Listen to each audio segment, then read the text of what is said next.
about the connection between anxiety, fear, and hostility. And I want to talk about a little bit about the nature of uncertainty itself. In that framework, I would mention to you, if you know my work or my writing or any of my teachings, you know that I'm a lifelong Buddhist practitioner. I began as a Zen student when I was 22 years old. I've continued through my entire life, and I practice Zen, Vipassana, and one form of Tibetan Buddhism for those of you who know these kinds of practices. And so I'm familiar with and have become in many ways a scholar of Buddhism. It plays a big role in my life. I'm a mindfulness teacher. I have my own mindfulness group. And then on the other hand, on the other side of my life, I am a psychologist.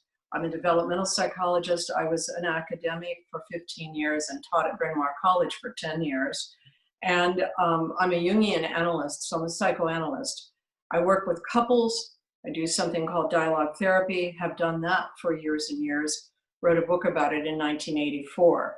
So these two big themes in my life, Buddhism and psychology, have continued through my entire life in a kind of dialogue within my personal life, my professional life, and really within my day-to-day perceptions of everything.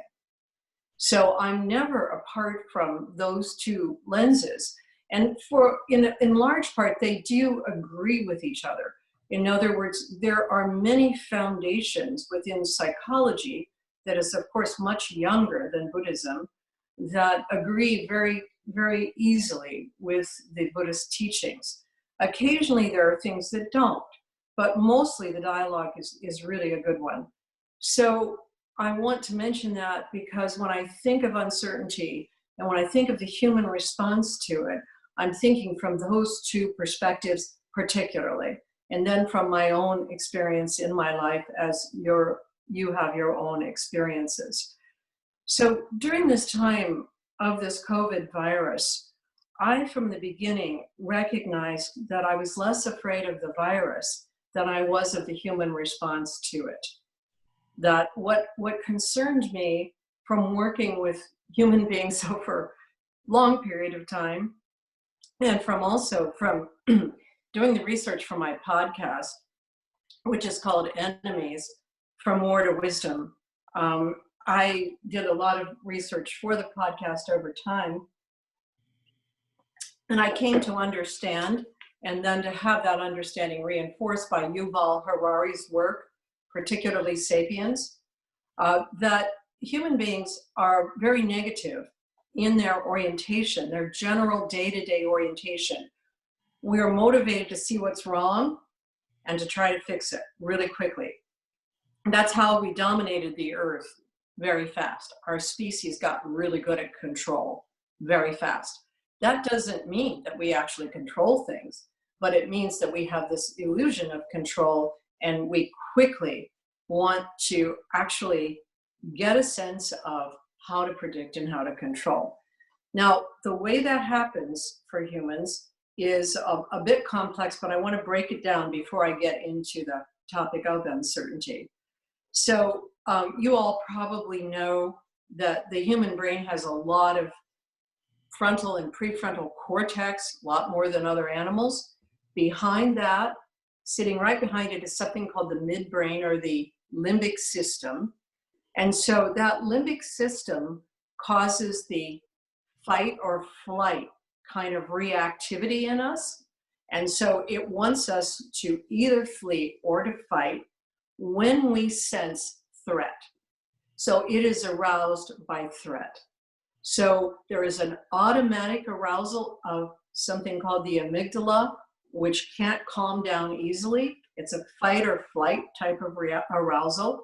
And then there's something else in that midbrain that's called a hippocampus, which connects that feeling of threat and the fight and flight to emotional memory. Emotional memory is one of 5 kinds of memories that human beings have. And it is a memory that has no video, audio, or anything. It gets assembled in the present moment. It's like a puzzle that's going to be put together in the present moment. So you have a feeling of threat, and then there's this tendency to react as you habitually have reacted all of your life to threat. And then you're going to look through your eyes, your prefrontal cortex, if I say it this way, it wants you to predict and control. It wants you to look into the future and say, what do I do about this threat? I'm feeling this threat. I associate it with all of these things that have happened to me. And now I want to do something about it.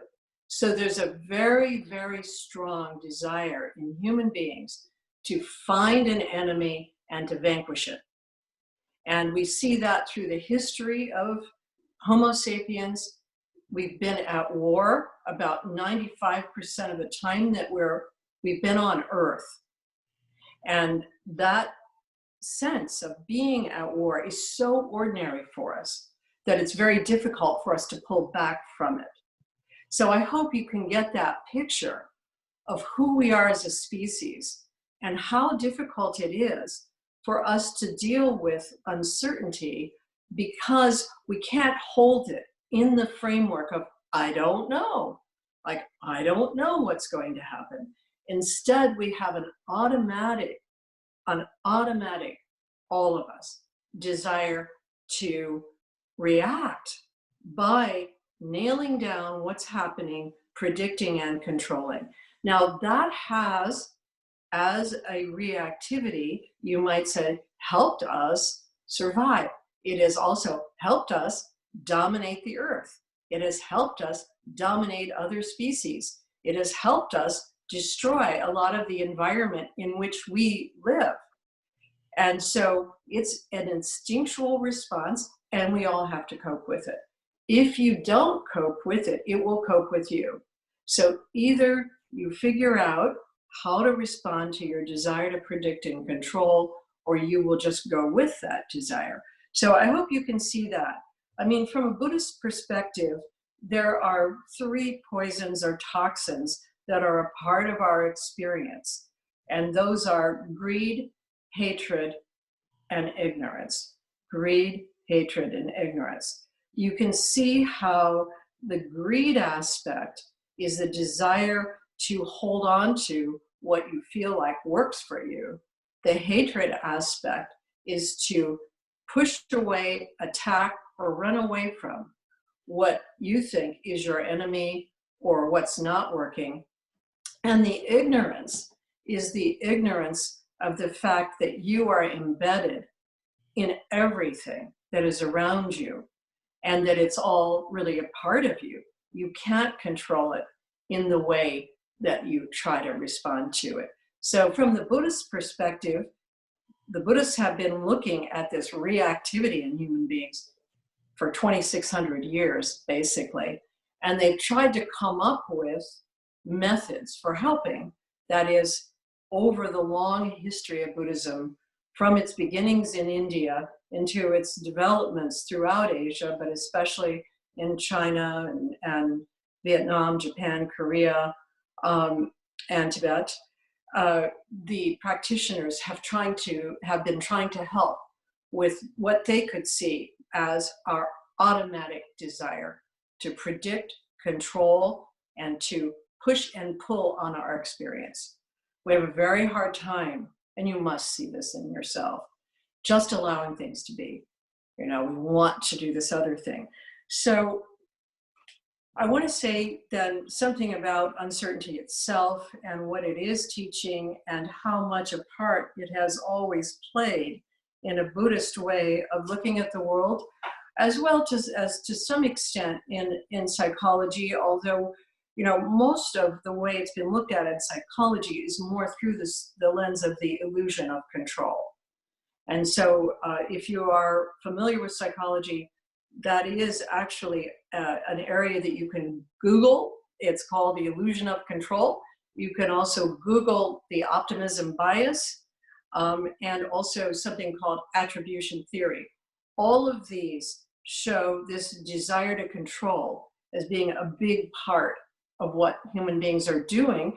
And most of the time, like I said, it supports good mental health. Because if we were actually to pay direct attention to the degree of uncertainty about all of our existence always, we would not be able to operate as an organism. We're so complex. We'd just be the monkey mind. We'd be distracted over here, over there, over there. So we need this thing that unifies things, something that the psychologists call executive functioning, mentalization, or reflection. So from a Buddhist perspective, though, uncertainty is the nature of reality, and I'll expand that in a moment. And it is actually a condition in which we don't know how things are going to turn out, and it is not a negative. It is actually a neutral. But because of this desire to predict and control, we make it into a negative.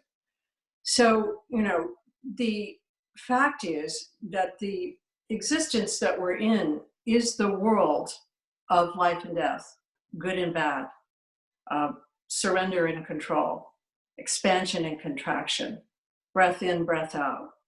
Everything around us is connected to what we experience as positive and negative, or contraction and expansion.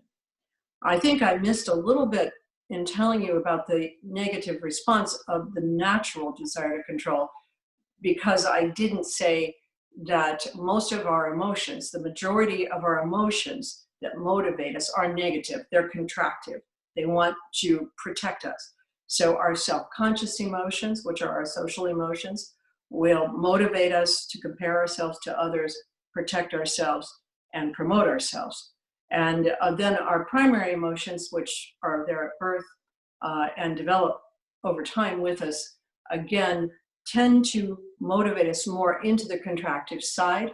Consequently, and you've probably noticed this in yourself, we notice what's wrong much more than we notice what's right. And so when we walk into a room, we'll tend to notice what's not working well rather than what's working well. Or when we're in a relationship, we'll remember what we don't like much more than what we like. And so once you see that clearly, again, you can work with it. If you don't see it clearly, then you actually think that you personally are tremendously neurotic, because all you do is keep trying to make things right, and you notice that, wait a minute, things aren't that wrong.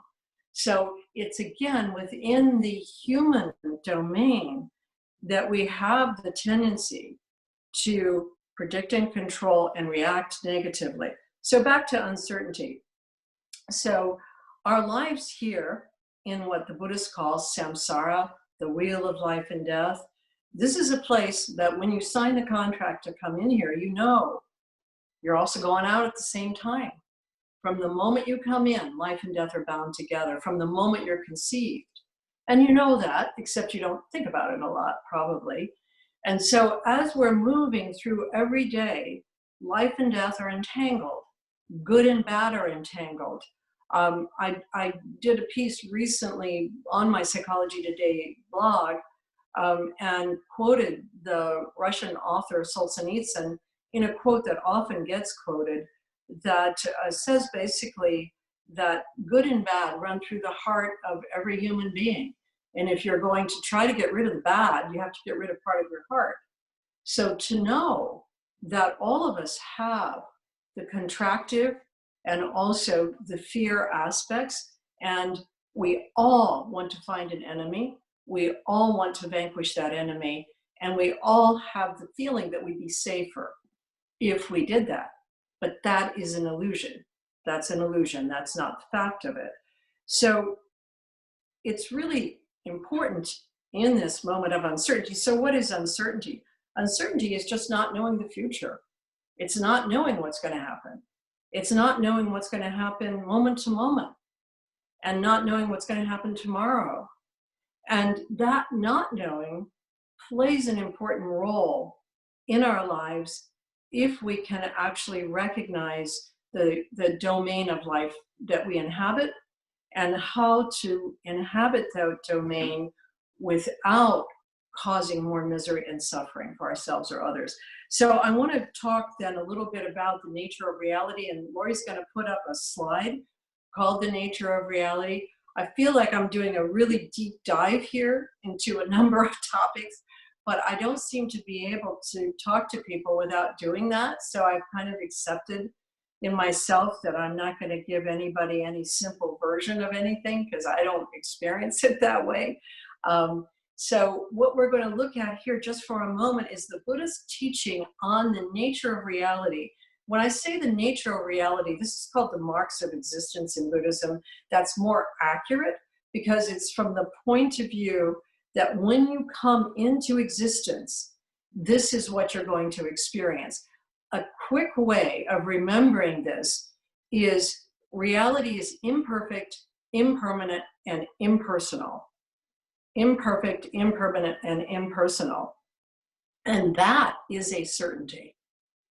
There is the certainty that you are in an existence that is imperfect, impermanent, and impersonal. So let's just spend a moment on each of these qualities of your existence. The first quality, and this was the first teaching that the Buddha offered, is called the First Noble Truth.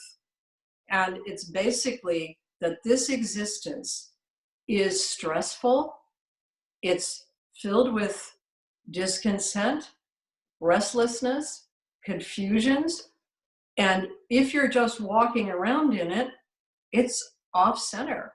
And so this quality that's called dukkha in the original term, which is in the Pali actually, it means the quality that is like a bone riding out of the socket, or an axle, the wheel riding off of the axle. So it's a quality of experience of being off, like everything is off in this world that we're in. And it never gets on again. And so no matter what problems we solve, those problems actually, once they're solved, turn into other problems. And sometimes the very solutions to the problem make a bigger problem. And so when it comes to working with a COVID virus, what I noticed at the beginning is that the solutions that were being proposed by the Homo sapiens that were in control of the media and the government and so on, they seem to have built into them a lot of problems that were going to be resulting from those solutions. Now, not that that's exceptional, because mostly it's the case. You know, like first we get what's it called? The insecticide? DDT, not DVD.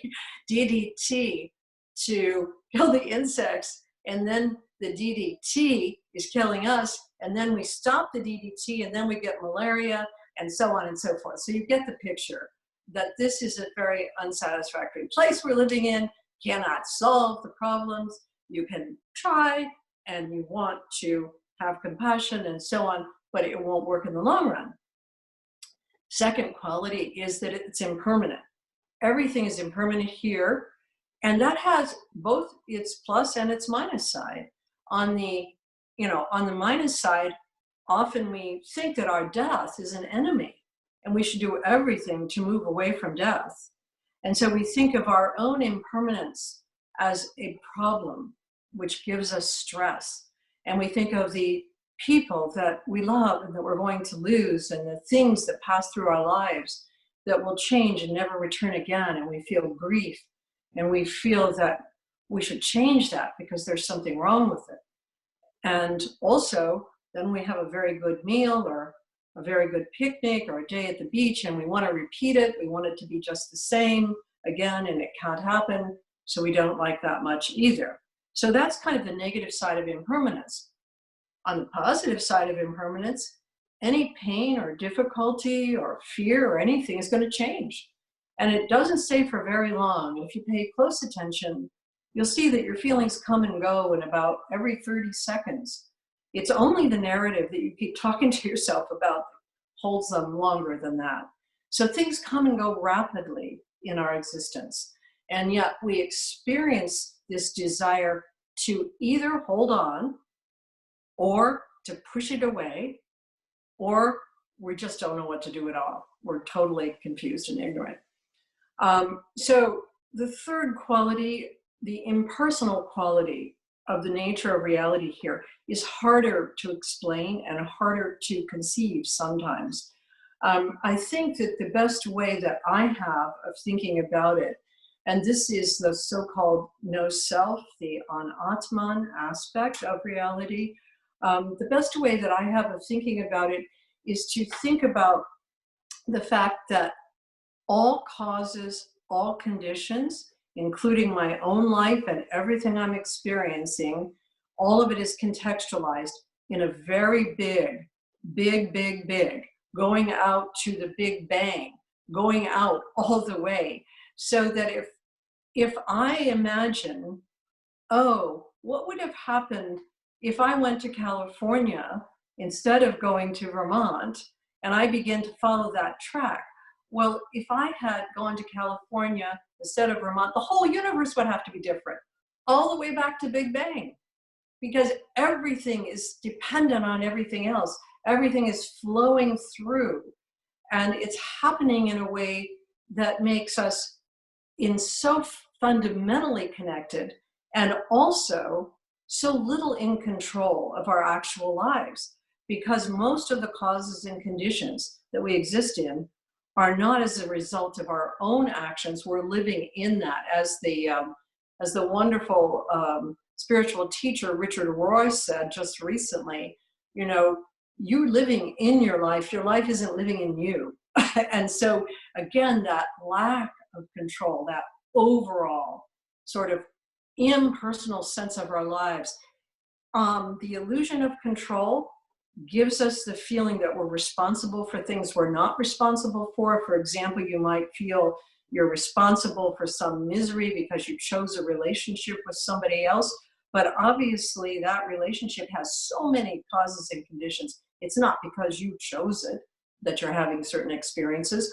Or on the other hand, you can even imagine you might be responsible for your parents' divorce or the death of a sibling, when that has nothing to do with your responsibility. And on the other hand, you may feel you're responsible for your children's success in life as grown-ups, and you're not, because the causes and conditions that they live in are vast, way beyond your control. So the idea of this impersonal aspect to our experience gives us also a very clear sense that this feeling of uncertainty is not such a big problem. It's closer to the reality of things. So now I think you see a little bit about the nature of the human being and the nature of samsara, this dynamic in which we live. And so I'm going to now talk about the current situation that we're in, and also mindfulness and the present moment, which are really the kinds of solutions or the teachings that uncertainty is providing in this moment of the COVID virus. Before I do that, I want to just see if there are any questions that are really for clarification that Lori wants to mention to me at this point.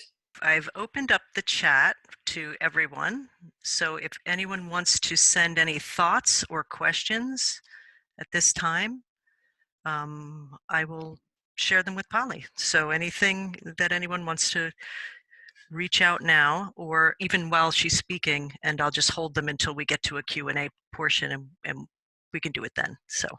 So I want to say then, just again to contextualize this, to bring it into focus, the uncertainty that we're all experiencing at this time, which you may experience as anything from skepticism or distrust, anxiety, fear, just a confusion, or I'm not sure how you might be experiencing the uncertainty, but if you could allow that uncertainty itself is built into our existence.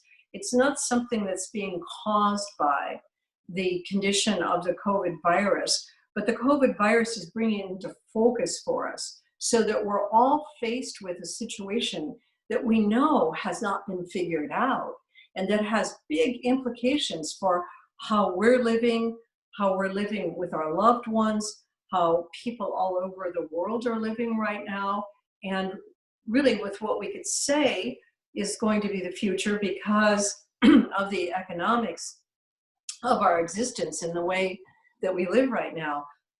So the virus is basically focusing us on this uncertainty. And now we're going to talk about some skills for using this moment so that you can actually learn the lessons that are being presented in terms of the present moment, this uncertainty. Let me remind you again that what I said at the beginning, which is still the feeling I've had day to day, I'm more concerned about the human response to the virus than the virus itself, because of the ways that we humans try to nail something down prematurely and react through our emotional memories, the limbic system, and then our really strong motivation to predict and control. So mindfulness, in the way that I practice mindfulness, in the way I've learned it from my teachers. My first teacher was Philip Kaplow, then Shinzen Young, and now I work with Henry Shukman, if any of these names make any difference to you, and Ayang Rinpoche and Anyan Rinpoche. Those are my teachers. My understanding of mindfulness is that it's a certain kind of awareness, it's a certain kind of attention that we develop in the same way that we would develop muscles by lifting weights or doing exercises. We develop mindfulness by exercises. Many of those are meditational exercises. Some of them are other kinds of exercises. I teach something called real dialogue, which is also an exercise in mindfulness. And what we're trying to develop is the kind of awareness that combines equanimity and concentration. Equanimity is basically a friendly attitude towards your experience.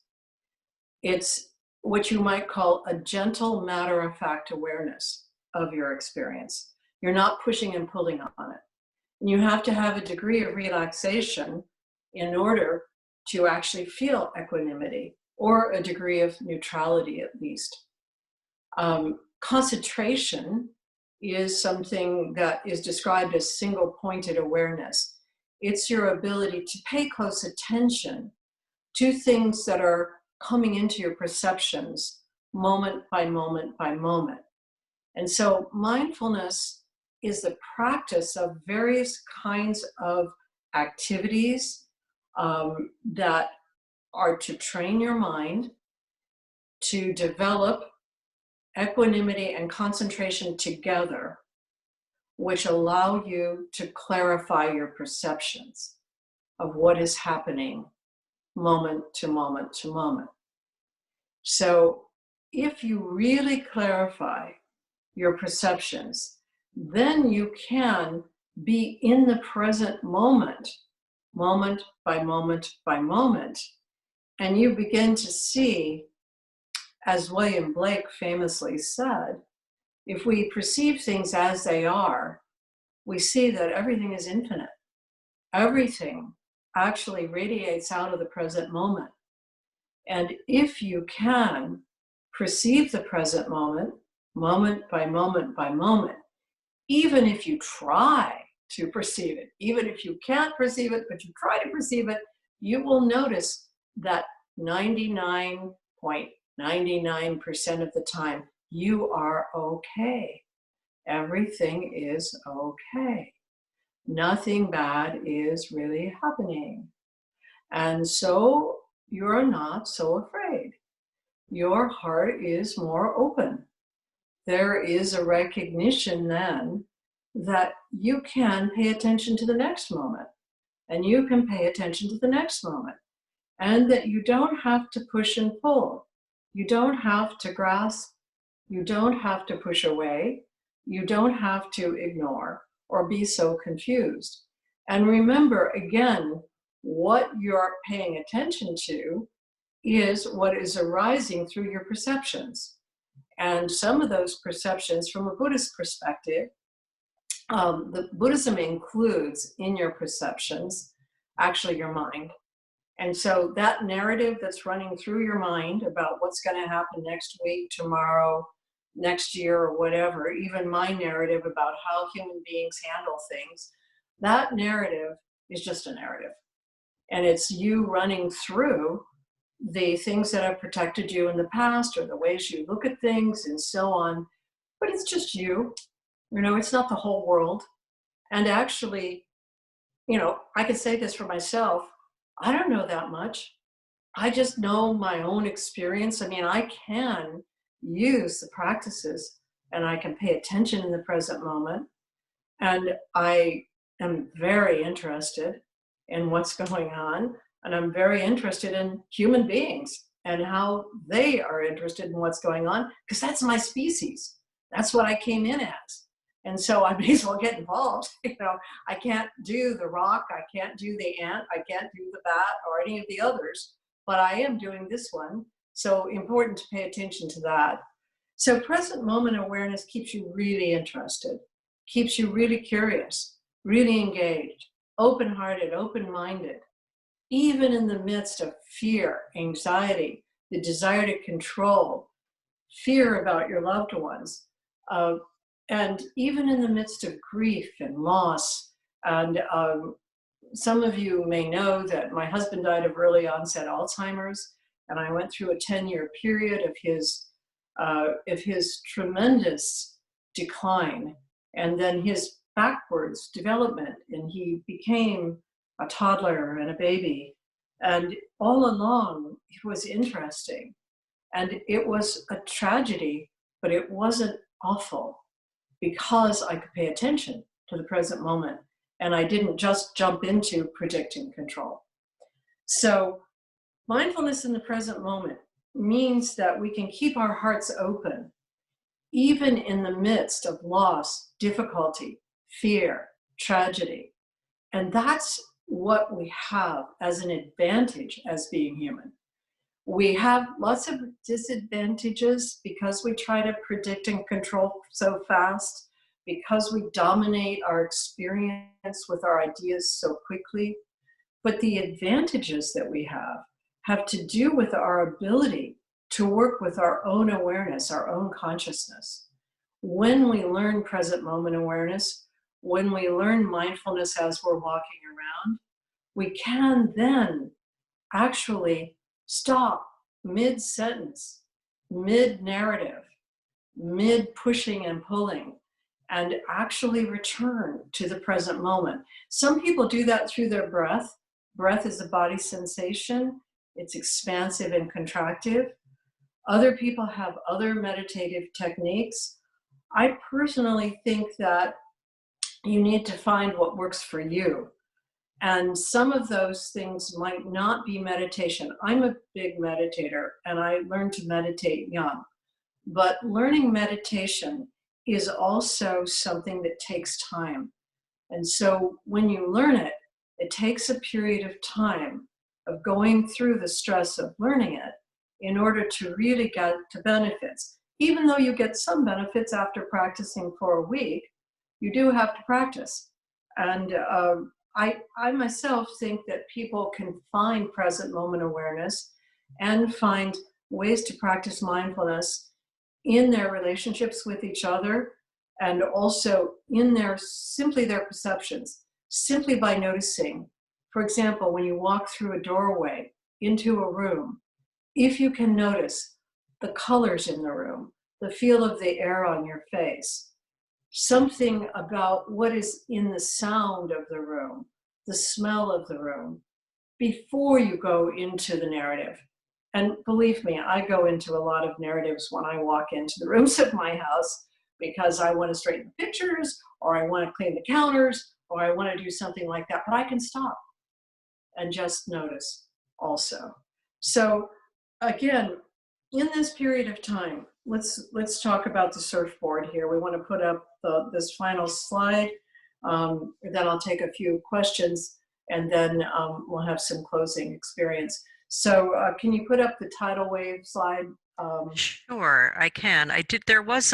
While we're talking about mindfulness, I did have a question that said, can you relate the concept of mindfulness and being okay as it relates to healthcare workers on the front line? Like being in the moment may not feel very okay when you're caring for others in grave situations. Yes, I can relate that even to my own experience of going through early onset Alzheimer's with my husband. There were many situations through that time where I would feel really afraid and confused, very thrown. And what I would do in those moments, I would remember that I had another way of perceiving, and that is perceiving the air on my face, the light in the room, the colors in the room.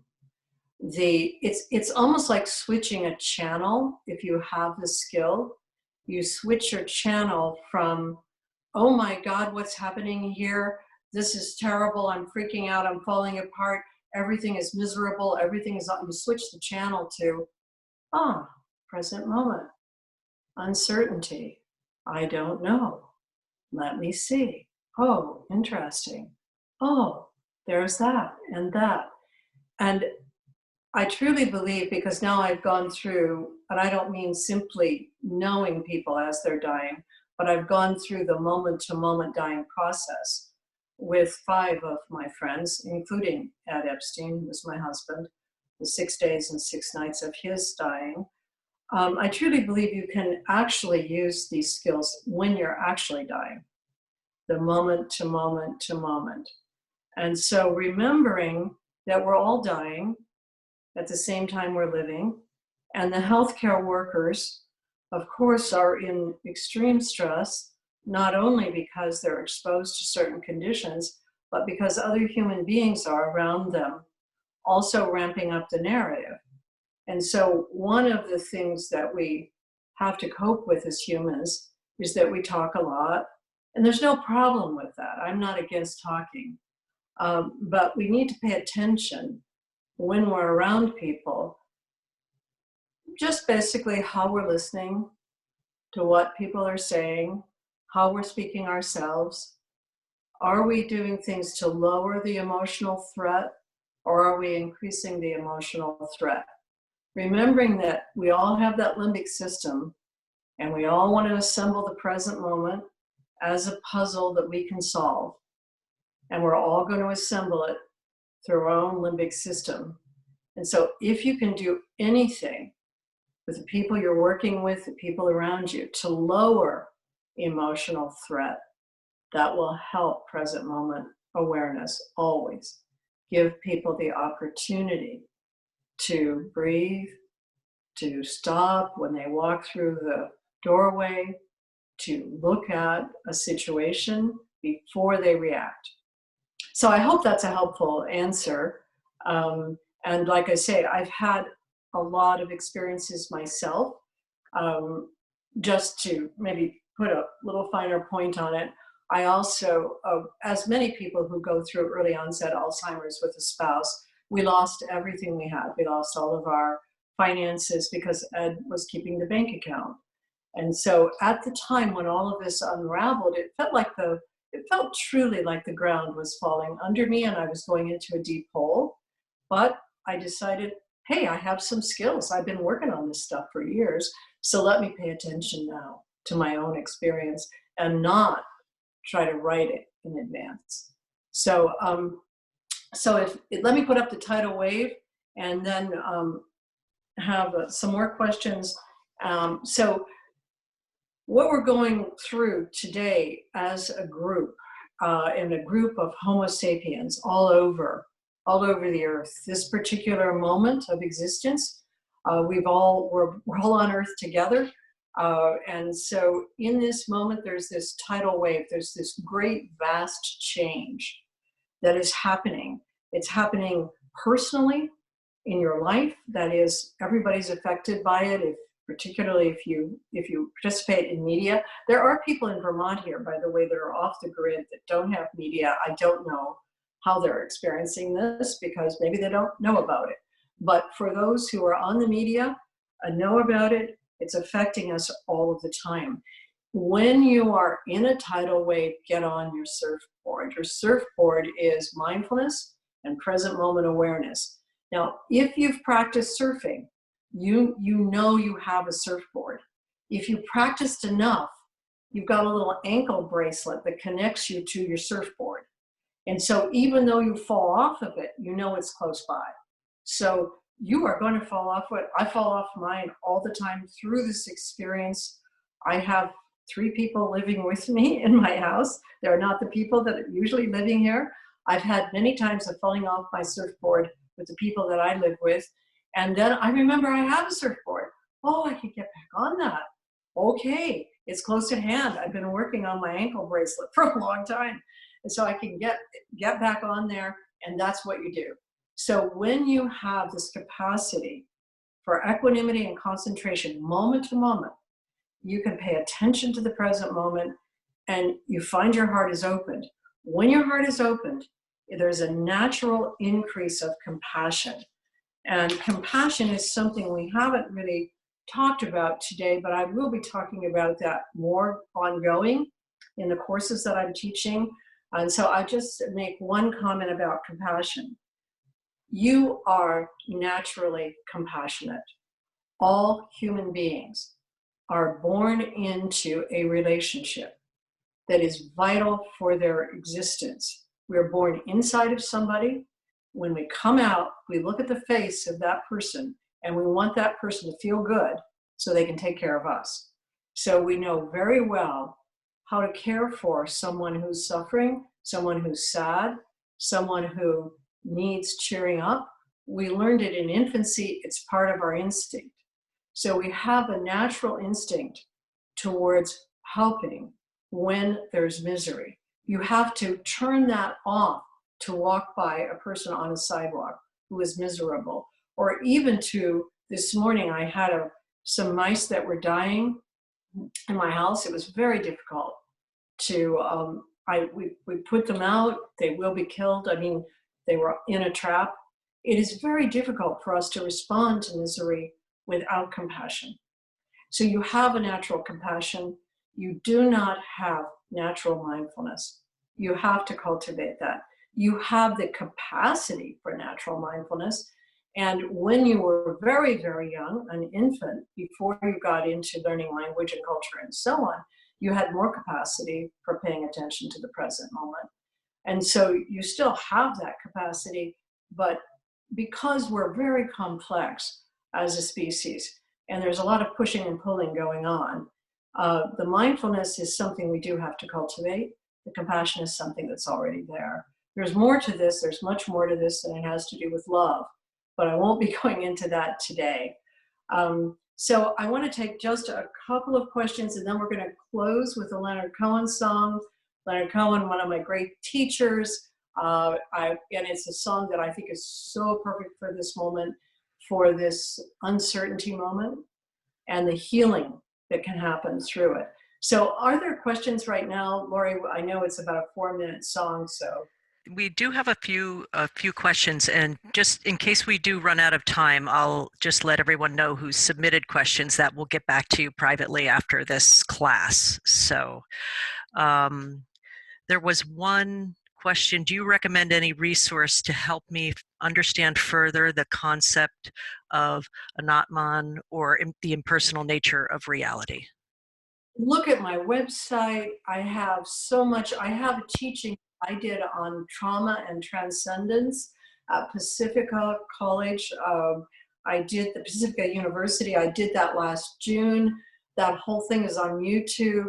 I've written a lot about this aspect of reality, and just look around. I think the website's a good resource. Lori has gathered together just everything on my website. And so if you go on there and you look around, you'll see a lot. So I think that's the best resource. Anything else, Lori, that I need to answer? There are definitely other questions, but we're going to have to pause now. Okay. If you just want to do a little bit of talking about the Leonard Cohen song, we'll play that and we'll end the meeting with that Yes. song. So you're going to put up some lyrics. This song is called Come Healing. It's from Leonard's next to the last album he did. And it's actually an album called Old Ideas. And so if you know anything about Leonard Cohen, of course, he was a longtime Zen practitioner. He's also a poet. He's also lots of other things as well. A very flawed person who was very interested in talking about his flaws, which I loved about him. But this particular song I thought was perfect for the moment because the impermanence is teaching us present moment awareness. And that's a kind of healing that we have a hard time coming to in our ordinary lives. And if we learn it now, we'll have it when we're dying. We'll have it when our friends are dying, when our partners are dying. We'll recognize that death is not the enemy, that is part of the condition for being here. And so if you can put those lyrics up, you're going to hear a cover of this song. It's not Leonard singing it. A lot of people have covered it. His version is good, maybe even great. But this version that you're going to hear is fabulous. And it's in the movie Farewell, the Chinese movie that came out a little while ago. So I'm going to read just the lyrics and then we'll go out. This is not the beginning of the song, but you'll hear it. Behold the gates of mercy in arbitrary space, and none of us deserving the cruelty or the grace. O solitude of longing, where love has been confined, come healing of the body, come healing of the mind. O see the darkness yielding that tore the light apart, come healing of the reason, come healing of the heart. O troubled dust concealing. He considered us to be troubled dust. O troubled dust concealing an undivided love. The heart beneath is teaching to the broken heart above. So we are the broken heart above, and this moment of present moment awareness is teaching to the broken heart that there is an undivided love that supports all of us all of the time. And you can find it in the present moment where there's nothing wrong. So thank you so much for being with me, and we'll go out with this song and I'll answer your questions later. Thank you.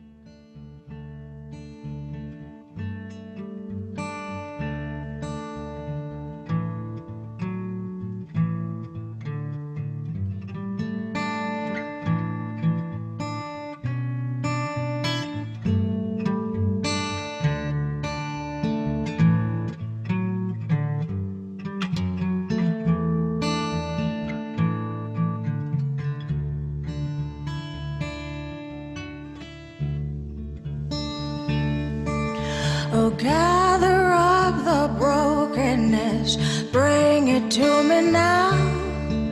The fragrance of those promises you never dared to vow.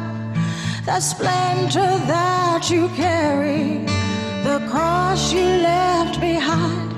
Come healing of the body, come healing of the mind. And let the heavens hear it, the penitential hymn. Come healing of the spirit, come healing of the land.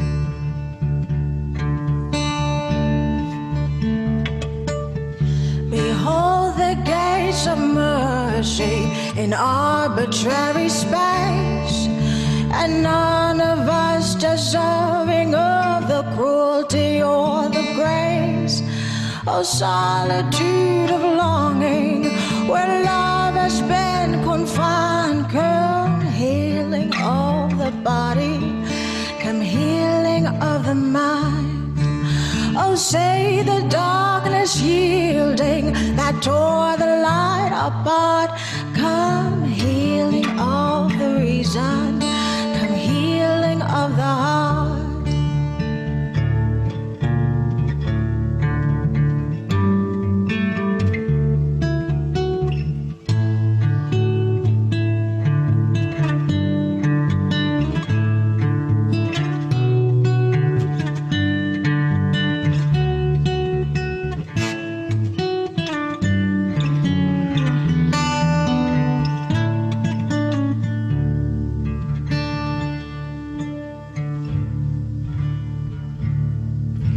troubleness concealing an undivided love. The heart beneath is teaching to the broken heart above. And let the heavens falter, let all the earth proclaim, come healing of the altar, come healing of the name.